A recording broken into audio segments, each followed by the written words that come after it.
राधे राधे दोस्तों, कथा वृक्ष की डाली से आज मैं लाई हूँ चैत्र कृष्ण पक्ष की गणेश चतुर्थी की कथा।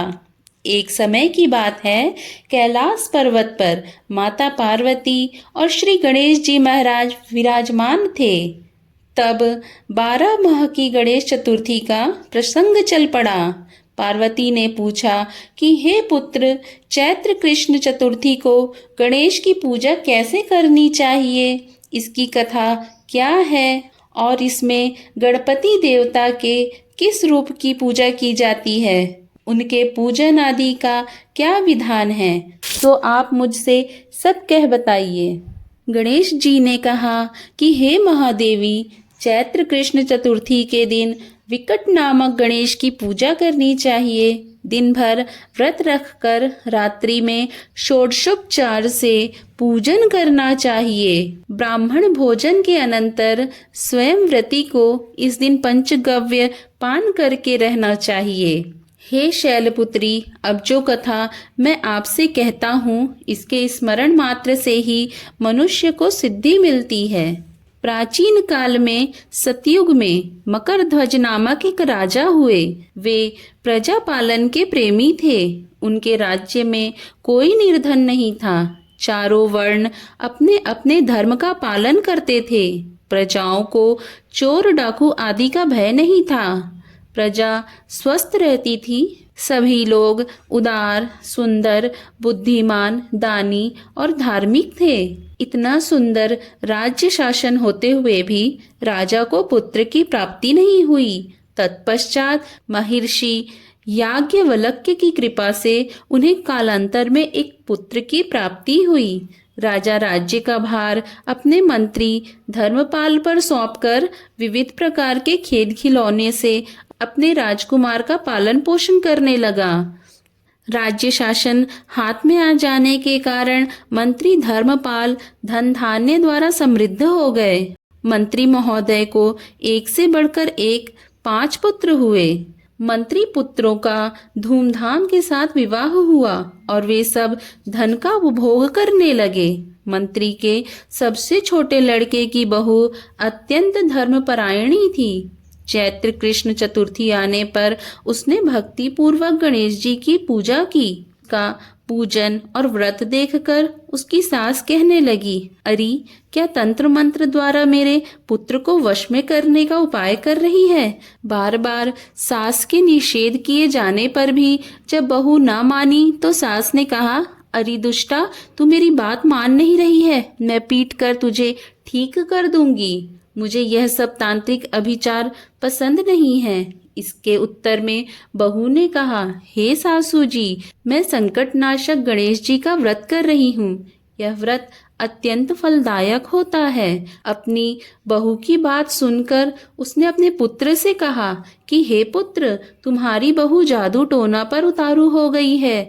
मेरे कई बार मना करने पर भी वह दुराग्रह वश नहीं मान रही। इस दुष्टा को मार पीट कर ठीक कर दो। मैं गणेश को नहीं जानती, यह कौन है और इनका व्रत कैसे होता है। हम लोग तो राजकुल के मनुष्य हैं, फिर हम लोगों की किस विपत्ति को ये नष्ट करेंगे। माता की प्रेरणा से उसने बहू को मारा पीटा। इतना पीड़ा सहकर भी उसने व्रत किया। पूजनोपरांत वह गणेश जी का स्मरण करती हुई उनसे प्रार्थना करने लगी कि हे गणेश जी, हे जगतपति, आप हमारे सास ससुर को किसी प्रकार का कष्ट दीजिए। हे गणेश्वर, जिससे उनके मन में आपके प्रति भक्ति भाव जागृत हो। विभु विश्वात्मा गणेश जी ने सबके देखते ही देखते राजकुमार का अपहरण करके मंत्री धर्मपाल के महल में छिपा कर रख दिया। बाद में उसके वस्त्र आभूषण आदि उतारकर राजमहल में फेंक दिए और स्वयं अंतर ध्यान हो गए। इधर राजा ने अपने पुत्र को शीघ्रता से पुकारा, परंतु कोई प्रत्युत्तर नहीं मिला। फिर उन्होंने मंत्री के महल में जाकर पूछा कि मेरा राजकुमार कहाँ चला गया। महल में उसके सभी वस्त्र आभूषण तो हैं, लेकिन राजकुमार कहाँ चला गया। किसने ऐसा निंदनीय कार्य किया है? हाय, मेरा राजकुमार कहाँ चला गया? राजा की बात सुनकर मंत्री ने उत्तर दिया, हे राजन, आपका चंचल पुत्र कहाँ चला गया, इसका मुझे नहीं पता। मैं अभी गांव, नगर, बाग बगीचे आदि सभी स्थानों में खोज करवाता हूँ। इसके बाद राजा अपने सभी नौकरों और सेवकों आदि से कहने लगे, हे अंगरक्षकों, मंत्रियों, मेरे पुत्र का पता शीघ्र ही लगाओ। राजा का आदेश पाकर दूत लोग सभी स्थानों में खोज करने लगे। जब कहीं भी पता न लगा तो आकर राजा से डरते डरते निवेदन किया कि हे महाराज, अपहरणकारियों का कहीं सुराग नहीं मिला। राजकुमार को आते जाते किसी ने नहीं देखा। उनकी बातों को सुनकर राजा ने मंत्री को बुलवाया।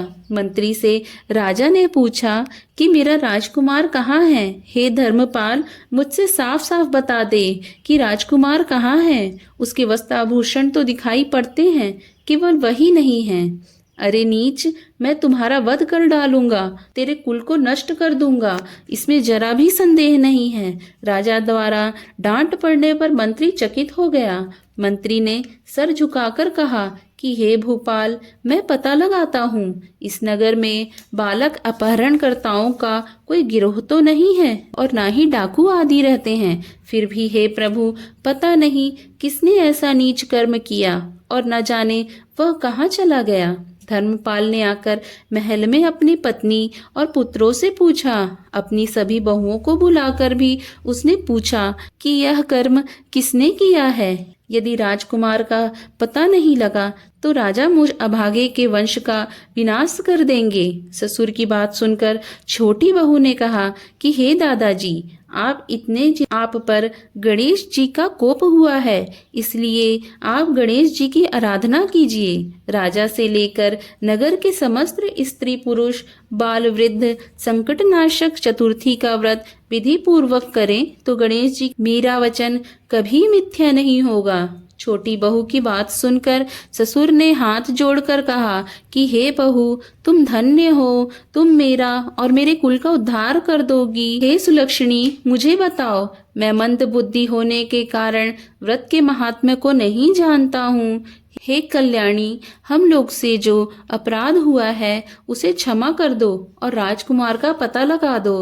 तब सब लोगों ने कष्टनाशक गणेश चतुर्थी का व्रत करना आरंभ किया। राजा सहित समस्त प्रजाजनों ने गणेश जी की प्रसन्नता के लिए व्रत किया। इससे गणेश जी प्रसन्न हो गए। सब लोगों के देखते ही देखते उन्होंने राजकुमार को प्रकट कर दिया। राजकुमार को देखकर नगरवासी आश्चर्य में पड़ गए। सब लोग बहुत प्रसन्न हुए। राजा के हर्ष की तो सीमा ही नहीं थी। राजा कह उठे, गणेश जी धन्य हैं और साथ ही साथ मंत्री की कल्याणी बहू भी धन्य हैं, जिसकी कृपा से मेरा पुत्र यमराज के जहाँ जाकर भी लौट आया। अतः सब लोग इस संतानदायक व्रत को निरंतर विधि पूर्वक करते रहें।